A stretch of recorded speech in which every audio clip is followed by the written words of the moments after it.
మంగళగౌరీ మాహేశ్వరి మముగన్న తల్లి పరమేశ్వరి.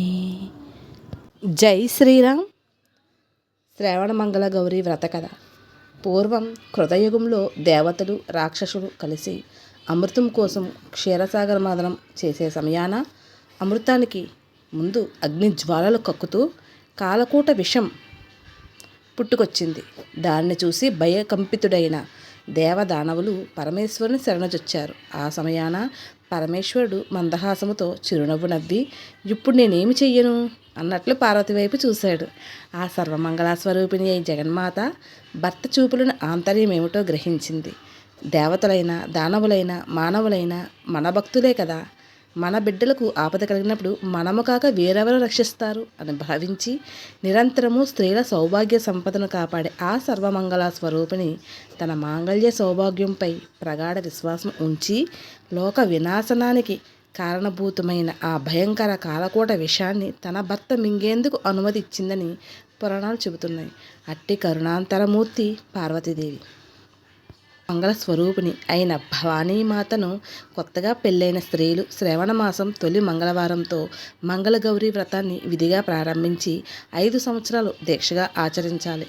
అలా ఈ వ్రతాన్ని చేపట్టిన స్త్రీలపై శ్రీ మంగళగౌరీ కటాక్షంతో వైధవ్య బాధలు లేకుండా వారి జీవితాంతం సర్వ సౌఖ్యములతో గడుపుతారు.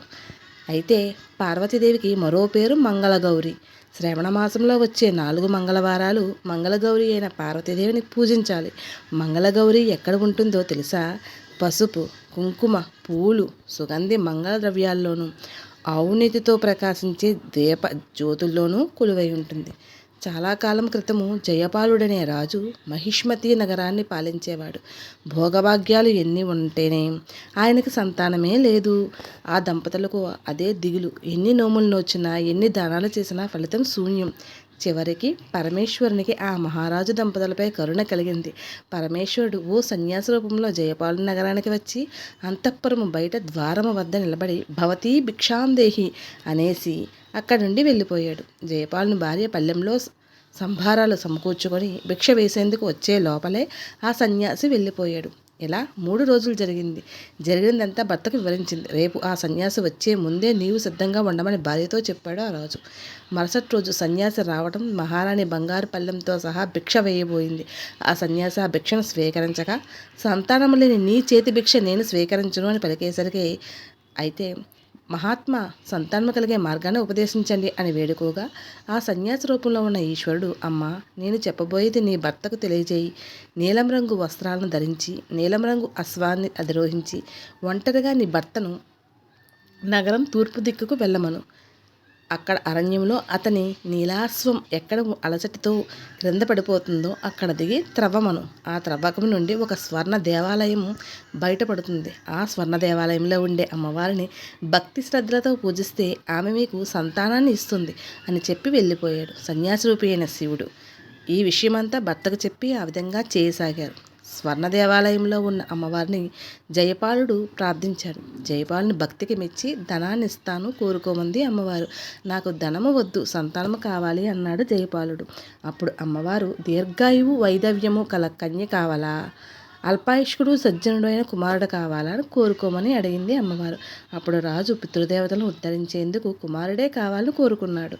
అప్పుడు ఆ దేవి ఆ రాజుని తన పార్శ్వమున ఉన్న గణపతి నాభియందు అగు బైచి చెంతనే ఉన్న చూత వృక్ష ఫలాన్ని నీ భార్యకి ఇవ్వు అని అంతర్ధానమయ్యాను. జయపాలుడు ఆ వృక్షానికి ఉన్న పండ్లన్నీ కోసేసరికి గణపతికి కోపం వచ్చింది. ఇందుకు ఫలితంగా నీకు జన్మించే కుమారుడు 16వ ఏట సర్పం బారిన పడి మరణిస్తానని శపించారు. ఈ విధముగా కొన్నాళ్ళు జయపాలుని భార్య ఒక కుమారుణ్ణి కన్నది. ఆ కుర్రవాడికి వయసు వచ్చింది. వివాహం జరిగితే కుమారుడికి ఆయుష్ పెరుగుతుందేమో అని భావించి కుమారుడికి వివాహం చేద్దాం అని భర్తతో అన్నది.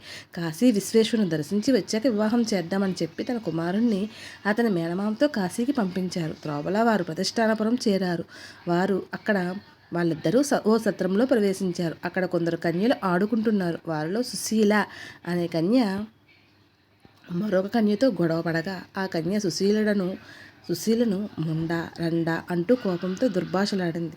అప్పుడు సుశీల, మా అమ్మగారు మంగళగౌరి వ్రతం చేస్తుంది కాబట్టి మా కుటుంబంలో ఎవరు మొండలు రండలు ఉండరు అంది. కోపంతో జైపాలుని కుమారుడు శివుడు, అతని మేనమామ ఇదంతా జరిగేటప్పుడు అక్కడే ఉన్నారు. తన మేనల్లుడు అల్పాయుష్కుడు అన్న సంగతి అతనికి తెలుసు. మా ఇంట్లో ముండలు రండలు ఎవరూ ఉండరు. మా అమ్మ శ్రావణ మంగళగౌరి వ్రతం చేస్తుంది అన్న సుశీల మాట వినేసరికి శివుడి మేనమామకు ఓ ఉపాయం తోస్తుంది. సుశీలను శివుడికిచ్చి వివాహం జరిపిస్తే అతనికి తప్పకుండా మంగళగౌరీదేవి అనుగ్రహం లభించి తీరుతుంది, పరిపూర్ణ ఆయుష్కుడు అవుతాడు అని భావిస్తారు. మేనలుడు శివునితో సహా శివుని మేనమామని ధ్యానంలో ఉన్న సుశీల తల్లిదండ్రుల వద్దకు చేరి శివుడినే బాలుడు నీ కూతురికి తగిన భర్త అని దేవుని వాక్యముగా వారిని నమ్మిస్తాడు. దాంతో సుశీల శివుడిలో వివాహం జరిగిపోతుంది. పెళ్ళైన ఆ కొత్త దంపతులు ఆ రాత్రి బ్రహ్మచర్య వ్రతాన్ని పాటిస్తారు. మంగళగౌరీదేవి ముత్తైదు రూపంలో సుశీలకు కల్లో కనబడి, నీ భర్త అల్పాయుష్కుడు, ఈ రాత్రితో అతని ఆయుష్ చెల్లింది, ఈ దోషమునకు మార్గం చెబుతాను విను అని ఈ విధముగా చెప్పింది. కొద్దిసేపట్లో ఒక కృష్ణ సర్పం నీ భర్తను కరవటానికి వస్తుంది.